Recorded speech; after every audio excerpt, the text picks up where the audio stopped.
শুভ সকাল বন্ধুরা, একটি সুন্দর সকাল আর তোমাদেরকে সাথে নিয়ে আমার আজকের ব্লগটা আমি শুরু করছি। চলে এলাম পাখিদেরকে খেতে দিতে। এই যে গ্রিল দেখছো, এখানেই না পাখিগুলো বসে থাকে। তো দুটো পাখি বসেছিল, আমি ভাবলাম তাড়াতাড়ি খাবারটা দিয়ে দিই, তাহলে ওরা খেয়ে নেবে। ওই যে দেখো বসে আছে, একজন এখানে বসে আছে আর একজন ওই দিকে আছে। তো প্রথমে ওরা না বুঝতে পারেনি যে আমি এখানে দাঁড়িয়ে আছি, কিন্তু পরে যখন বুঝতে পেরেছে দেখো উড়ে পালিয়ে গেল। যাই হোক, একটু পরে চলে আসবে, আবার আমি চলে যাব এখান থেকে। তার আগে বাইরের দিকটা একটু দেখে নিই।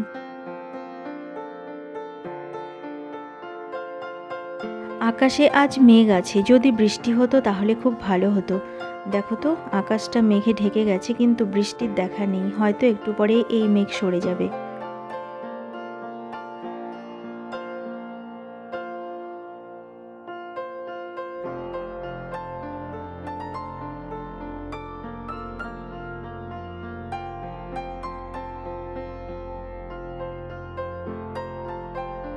এবার ঘরে যাই, তা না হলে পাখিগুলো আমাকে দেখে ভয় পেয়ে আর খেতে আসবে না। তো ওরাও খেয়ে নিক আর আমরাও খেয়ে নিই চা। এই যে চা করে রেখে তারপরে আমি ওদেরকে খেতে দিতে গেছিলাম। চা খেয়ে আমি চলে এলাম এবার ঠাকুর ঘরে, আর গোপাল সোনাকে জাগিয়ে তাকেও সেবা দিয়ে দিয়েছি। আমি যাব এখন ছাদে ফুল আনতে। সকাল সকাল ফুল তুলতে ভালো লাগে, আর একটু যদি বেলা বাড়ে তারপর ফুলগুলো না কেমন যেন ঝিমিয়ে যায়, তখন আর তুলতে ভালো লাগে না, আর টাটকা থাকে না ফুলটা। তো চলে এলাম ছাদে। এই যে এই জবাটা আজ ফুটেছে, অনেক দিন পরে ফুটলো। আরেক দিন ফুটেছিল, তো আমি ওই দিন ফুল তুলতে পারিনি, রিজু তুলেছিল ফুল, যার জন্য সে আর দেখেনি, ফুলটাও তোলা হয়নি। তো আজ ফুটেছে আবার, আমি তুলে নেব। আর এই দিকে দেখো একটা বেলি ফুল ফুটেছে, একটা ফুটেছে আজকে। বন্ধুরা, ছাদে যখন এসেছি তাহলে বাইরের পরিবেশটাও একটু তোমাদেরকে দেখিয়ে দিই, আর তার সাথে খোলা আকাশ।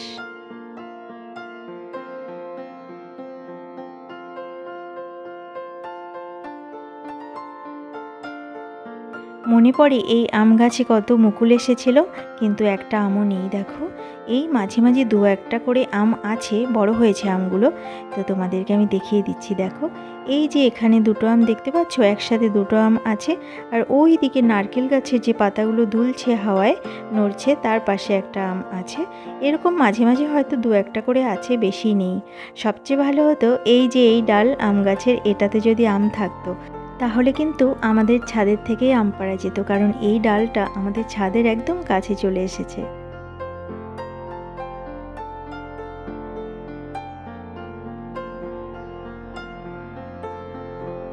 এই দিকে দেখো আকাশে কি মেঘ করেছে, জানি না বৃষ্টি হবে কিনা, বৃষ্টি হলে খুবই ভালো হতো। তো চলো বন্ধুরা, এবার ফুলগুলো তাড়াতাড়ি করে তুলে নিই, তা না হলে রান্নার দেরি হয়ে যাবে। আর এর মধ্যেই দেখি রিজুর বাবাও চলে এসেছে ছাদে।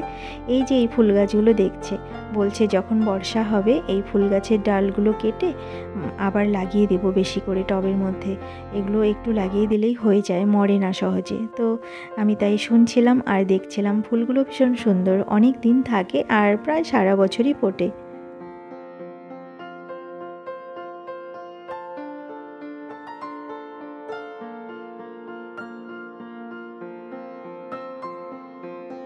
ফুল তুলে নিয়ে চলে এলাম ঘরে। এই যে ফুলগুলো এবার রেখে দেবো ঠাকুরের এখানে, আর জল দিয়ে রাখতে হবে, তা না হলে ঝিমিয়ে যাবে ফুলগুলো ফ্যানের হাওয়াতে। ঠাকুর ঘরে ফ্যান চলছে তো।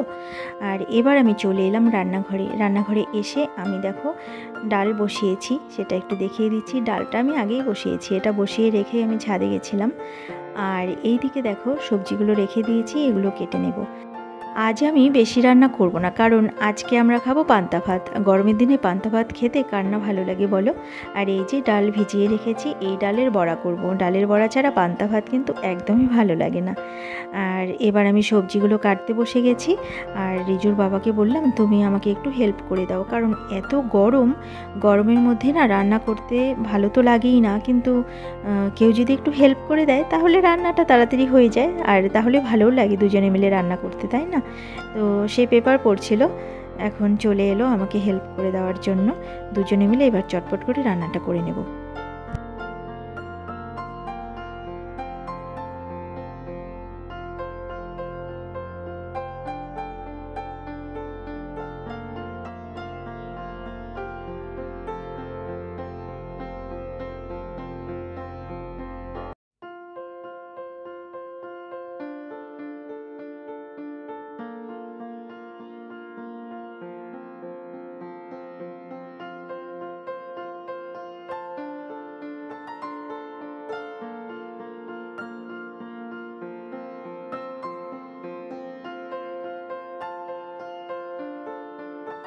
রান্না করতে করতে দেখো আবার আমার জল তেষ্টা পেয়ে গেছে। আসলে আগুনের পাশে থাকলে তো ঘামটা বেশি হয়, যার জন্য জল তেষ্টা পায় হয়তো।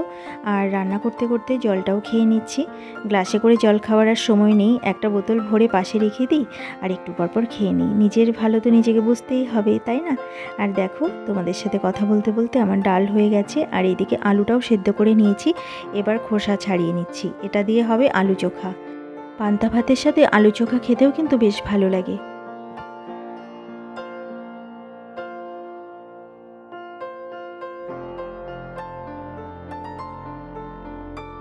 আলুগুলো সব ছাড়ানো হয়ে গেছে। এবার একটা গ্লাস নিয়ে গ্লাসের পেছন দিয়ে আলুগুলোকে চটকে নিলাম। গরম আলু হাত দিয়ে করতে পারছিলাম না, মানে চটকে নিতে পারছিলাম না। আর এইদিকে দেখো কড়াইতে আমি টমেটো, পেঁয়াজ, শুকনো লঙ্কা আর কাঁচা লঙ্কা চিড়ে দিয়ে দিয়েছি। এটা ভালো করে ভেজে নিয়ে তারপর আলুটা দিয়ে দেবো। আর এটার মধ্যে লবণও দিয়ে দিয়েছি আমি। আর এখানে ডালগুলো আছে সেগুলো আমি পেস্ট করে নেব এখন।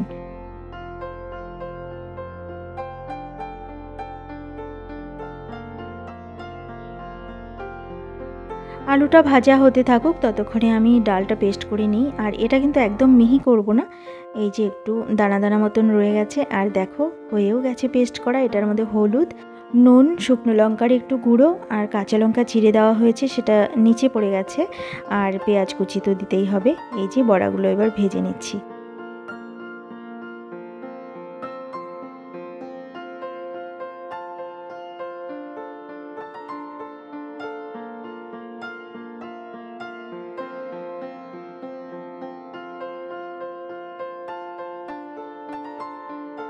বড়াগুলো ভাজা হয়ে গেছে আর সেগুলো আমি নামিয়েও নিয়েছি।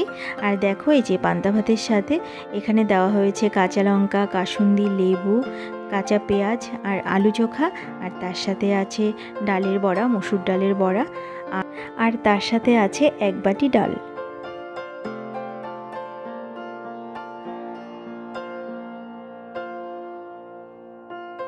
এই যে দেখো খেতে বসে গেছে। আসলে পান্তা ভাত অনেক দিন থেকেই খেতে চাইছিল, যখন থেকে এরকম গরম পড়েছে। তো আমি আয়োজনটা করছিলাম না, কারণ পান্তা ভাত করতে গেলে সকালে ওই ডাল ভেজাতে হবে, ডালের বড়া, আলু চোখা, মানে যা যা করলাম সবই তো করতে হবে। তো সেগুলো করব, আবার অফিসের জন্য খাবার রেডি করে দিতে হবে, যে অফিসে নিয়ে যাবে যে খাবারটা সেটা রান্না করে দিতে হবে। আবার রিজুর স্কুল থাকে, সব মিলিয়ে না সেটা আর হয়ে ওঠে না। তাই আজকে ছুটি বলে পান্তা ভাতের আয়োজন করেছি। আর আমাদের খাওয়া দাওয়া হয়ে গেছে, এবার রিজুর বাবা খাবে লস্যি, তো সেটাই ক্লাসে আমি রেডি করে দিচ্ছি। আমার কিন্তু সব রান্নাই আমি কমপ্লিট করে ফেলেছি। আমি কচু শাকও করে নিয়েছি, কিন্তু সেটা আর তোমাদেরকে দেখাইনি। এবার আমি এই ঘরে চলে এলাম। রিজুর বাবা খাচ্ছে লস্যি, চশমাটা উল্টো হয়ে বিছানায় পড়ে আছে, আর আমার হাত থেকে জলের বোতলটাও পড়ে যাচ্ছিল। এবার আমি চলে এলাম এই ঘরে। এই যে জানালাগুলো খুলে দিলাম, এতক্ষণ খোলা হয়নি। এই দিকের বারান্দাটাতে আসলে না বেশ একটু হাওয়া লাগে, এখানে বেশ আরাম লাগে, যার জন্য মাঝে মাঝে এসে আমি এখানে দাঁড়াই। আর দেখো পাখিগুলো সব খাবার খায়নি, কিছুটা পড়ে আছে, ওরা খেয়ে নেবে দুপুরবেলা। আর এই জায়গাটা দেখো নোংরা হয়ে আছে, আজকে দিদি আসলে ওটা পরিষ্কার করতে বলতে হবে। এই দিকের জানালাগুলো খোলা হয়নি এই ঘরের, এগুলো আমি খুলে দেবো। আর হারমোনিয়ামটা দেখো খোলাই আছে, এটা বন্ধ করতে হবে। জানালাগুলো আমি খুলে দিলাম। এবার যাব একটু বসবো, আরাম করব। এর মধ্যেই চলে এলো অ্যাকোয়াগার্ড থেকে। অ্যাকোয়াগার্ডের যে ফিল্টারগুলো আছে ভেতরে সেগুলো চেঞ্জ করতে হবে, আর আয়রন গার্ড লাগানো আছে সেটাও চেঞ্জ করতে হবে। দেখো বন্ধুরা, সেই যে জলের বোতলটা আমি এই ঘরে রেখে গেছিলাম খাওয়ার জন্য, সেটা খেতে কিন্তু আমি ভুলেই গেছি। এই ঘর ওই ঘর করছিলাম আর জল খেতে ভুলে গেছি। যাই হোক, এবার জলের বোতলটা নিয়ে আমি এই জানালার ধারে বসবো, আর ফ্যান চালিয়ে দিয়েছি একটু আরাম করে। তারপর আমি যাব স্নানে। আমি আবার এখন রান্নাঘরে দেখতে আসলাম, যে দেখি ফিল্টারটা কি হলো। এই যে এখানে ফিল্টার লাগিয়ে দিয়েছে ভেতরে, আর আয়রন গার্ডটাও চেঞ্জ করে দিয়েছে। এই দেখো কি আয়রন, দেখেছো? আমাদের এই জলটাতে এত আয়রন, মাঝে মাঝেই ফিল্টারটা জাম হয়ে যায়। আমি এবার টেবিলটা মুছে দেব, জল জল হয়ে গেছে। এটা মুছে রেখে তারপর আমি আর একটু কাজ আছে সেটা করতে যাব। আর এই যে জিনিসগুলো দেখতে পাচ্ছ, এগুলো দিদি এসে পরিষ্কার করে দেবে, একটু পরেই চলে আসবে দিদি। তো এটা মুছে আমি চলে এলাম এই ঘরে। এই যে জামা কাপড়গুলো, এগুলো ভাঁজ করে তারপর আমি আবার অন্য কাজে যাব। আর এর মধ্যেই রিজু চলে এসেছে। জামা কাপড়গুলো কিন্তু আমার গুছানো হয়ে গেছে, তার মধ্যে রিজু চলে এসেছে। আর এই দিকে যে বারান্দাটা তখন দেখালাম আমি, একটু এলোমেলো নোংরা হয়েছিল, সেগুলো রিজুর বাবা পরিষ্কার করছে, আর কিছুটা দিদি পরিষ্কার করবে। তো যাই হোক, আমি স্নান করে চলে এলাম ঠাকুর ঘরে। গোপাল সোনাকে সেবা দিতে হবে। আর গোপাল সোনাকে আমার সেবা দেওয়া হয়ে গেছে। তোমরা আমার গোপাল সোনাকে একটু দর্শন করে নাও, তার সাথে অন্য ঠাকুরদেরও একটু দর্শন করে নাও। আর বন্ধুরা, আজকের ব্লগটা আমি এখানেই শেষ করছি। আবার অন্য কোনো দিন অন্য কোনো নতুন ব্লগ নিয়ে তোমাদের সামনে হাজির হয়ে যাব। ততক্ষণের জন্য তোমরা ভালো থেকো, সুস্থ থেকো আর হাসি খুশি থেকো। আমার এই ভিডিওটা যদি তোমাদের ভালো লেগে থাকে তাহলে একটা লাইক করে দিও। আজকের মতো এখানেই আসছি। ভালো থেকো তোমরা সবাই।